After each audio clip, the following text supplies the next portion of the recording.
घर में सन्नाटा है, लेकिन ये शांति सुकून वाली नहीं है, बल्कि भारी है। डाइनिंग रूम में बड़ा सा 4K टीवी लगा हुआ है, जो कि चल रहा है, नीला प्रकाश फैला रहा है। सोफे पर पिता आलोक लैपटॉप पर काम कर रहे हैं और माँ नेहा फ़ोन में वीडियो स्क्रॉल कर रही है। 8 साल का आरव पास में बैठा हुआ है। टीवी की रोशनी उसके आंखों पे प्रतिबंध कर रही है, लेकिन उसका ध्यान कहीं और है।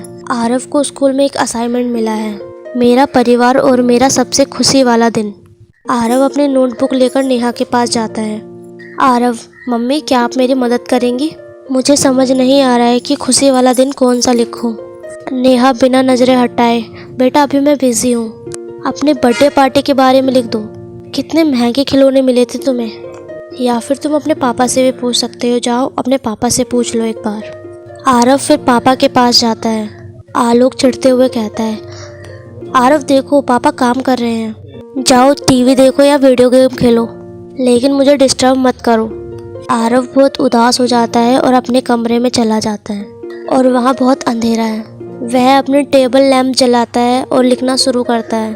उसकी कलम चलते हुए सिसकियों की आवाज़ आती है।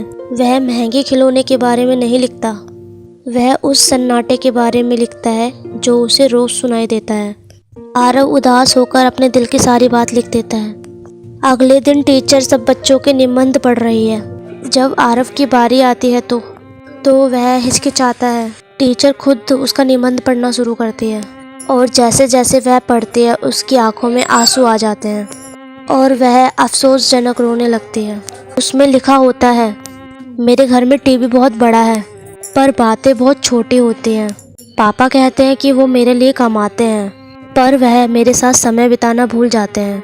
मुझे खिलौने नहीं चाहिए, मुझे वो पापा चाहिए जो मेरे साथ ज़मीन पर खेलते हुए हार जाएं।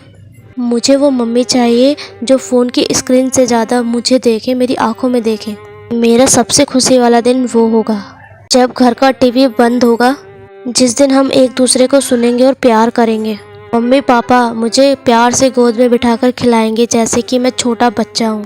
मुझे मम्मी पापा से बहुत सारा प्यार चाहिए जो कि मुझे नहीं मिलता है।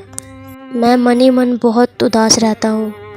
शाम को टीचर आरव के माता पिता को स्कूल में बुलाती है। उन्हें यह निबंध दिखाया और पढ़ाया जाता है।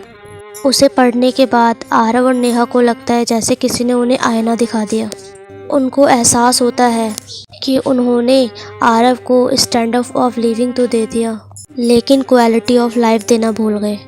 आरव को वो सब मिल रहा था जो पैसों से खरीदा जा सकता था, लेकिन वो उस चीज़ के लिए तरस रहा था जो कि मुफ्त है, वक्त, प्यार और एहसास। उसके बाद से नई ज़िंदगी की शुरुआत होती है। घर पहुंचकर आलोक टीवी का प्लग निकाल देता है। नेहा अपना फ़ोन स्विच ऑफ करके साइड में रख देती है। वह आरव के पास डाइनिंग रूम में जाते हैं। आरव डर जाता है, शायद उसे डांट पड़ेगी, लेकिन आरव उसे गले लगा लेता है और आरव भी उसे गले लगा लेती है और कहती है, बेटा आज से हमारा खुशी वाला दिन शुरू हो गया है। ये कहानी हमें 3 सीख देती है। पहला, बच्चों को आपकी कामयाबी से ज़्यादा आपकी मौजूदगी की ज़रूरत होती है। दूसरा, एक अकेला बच्चा भीड़ में भी अकेला महसूस कर सकता है अगर उसे सुना ना जाए। आखिरी और सोचने वाली बात, हम बच्चे के भविष्य को सुरक्षित करने के चक्कर में उनका वर्तमान तो छीन ही रहे हैं और साथ ही उन्हें अपने आप से दूर कर रहे हैं ताकि वह बुढ़ापे में भी आपका सहारा ना बन पाए। अगर ये भावदायक स्टोरी आपको अच्छी लगी हो तो एक सब्सक्राइब करना ना भूलें ताकि मुझे भी इस सब्सक्राइब से मोटिवेशन मिल सके।